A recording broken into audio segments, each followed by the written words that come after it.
La qualité de l'air actuelle au Sénégal n'est pas des meilleures. Depuis le début de l'année 2016, Dakar a enregistré 2 alertes rouges. Effectivement, depuis donc plus d'1 mois, la qualité de l'air est régulièrement altérée par ce qu'on appelle les concentrations de particules, les particules de poussière, la poussière fine. Parce qu'il y a une situation intermittente de pollution et de légère accalmie. On peut enchaîner 1 semaine ou 10 jours de pollution, puis après une amélioration légère qui fait passer l'indice de la qualité de l'air en jaune pour 2 jours ou 3, et puis après ça repart. Donc là, on ne peut pas dire que ce soit la bonne période en matière d'une bonne qualité de l'air. Comme tout pays sahélien, le Sénégal connaît des vagues de poussière. Le vent responsable de cette perturbation atmosphérique est bien connu des services de l'Agence nationale de l'aviation civile et de la météorologie, ANACIM. C'est surtout un vent qui nous provient de la zone saharienne et la zone sahélienne aussi, là où le sol est un peu érodable. Donc il y a facilement des soulèvements de particules. Donc au niveau de ces zones sources, une fois qu'on a un renforcement de l'harmattan, c'est ce vent du secteur nord-est qui est chaud et sec, une fois qu'on a un renforcement de l'harmattan, on a un transport des particules de poussière du Sahara vers l'ouest de l'Afrique, notamment vers le Sénégal. Donc on ne peut pas s'attendre aussi qu'il y ait tout le temps un renforcement de l'harmattan. Donc il y a une variabilité. Bon, c'est la période actuellement. C'est vrai que les 2 semaines passées, on a eu des phénomènes de poussière qui étaient temporaires. Mais pour le trimestre à venir, mars, avril et mai, c'est là où on aura pratiquement l'influence de l'harmattan sur l'ensemble du territoire sénégalais. Les particules de poussière soulevées par l'harmattan sont recueillies à tout instant dans les stations de mesure de la pollution de l'air disposées dans 5 localités de la capitale sénégalaise.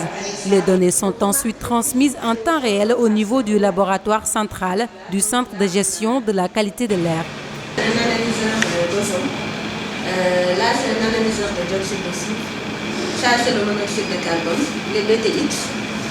Ça, c'est les dispositifs qui sont utilisés pour calibrer. Comme c'est des appareils électroniques, la mesure dérive avec Les particules de poussière comportent beaucoup d'agents dangereux pour la santé. Comme d'autres, Moussa Ndiaye est très sensible à la mauvaise qualité de l'air. Malgré le port de son masque, le vieux Moussa a du mal à respirer.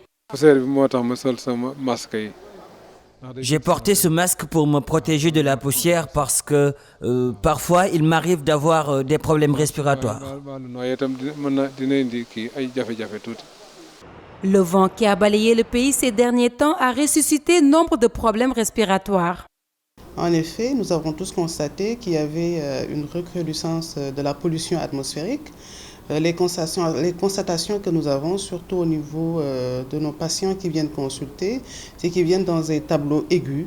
Notamment, je veux parler des patients asthmatiques et de ceux porteurs d'une bronchopneumopathie chronique obstructive et de tous ceux qui ont une insuffisance respiratoire chronique. Ils viennent dans un tableau d'acutisation, c'est-à-dire d'exagération des signes qu'ils présentaient auparavant.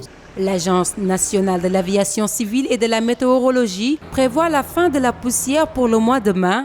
Des recommandations sont ainsi faites aux personnes souffrant de problèmes respiratoires. Ceux qui ont une santé fragile, notamment au point de vue respiratoire, c'est de ne pas sortir quand il y a un pic de pollution, de ne pas sortir de chez elles. Ceux qui pratiquent le sport, d'éviter de sortir quand il y a une détérioration de ce climat-là et se protéger au maximum, ne surtout pas sortir, éviter les agglomérations. Je pense que si ces mesures-là sont prises, cela va amoindrir des risques de décompensation de ces maladies respiratoires-là. En dehors des crises d'asthme dues à la présence d'oxyde d'azote, la poussière comporte entre autres des particules qui peuvent entraîner des troubles du système nerveux. Il est donc du devoir de chacun d'éviter de s'exposer jusqu'au retour d'une meilleure qualité d'air.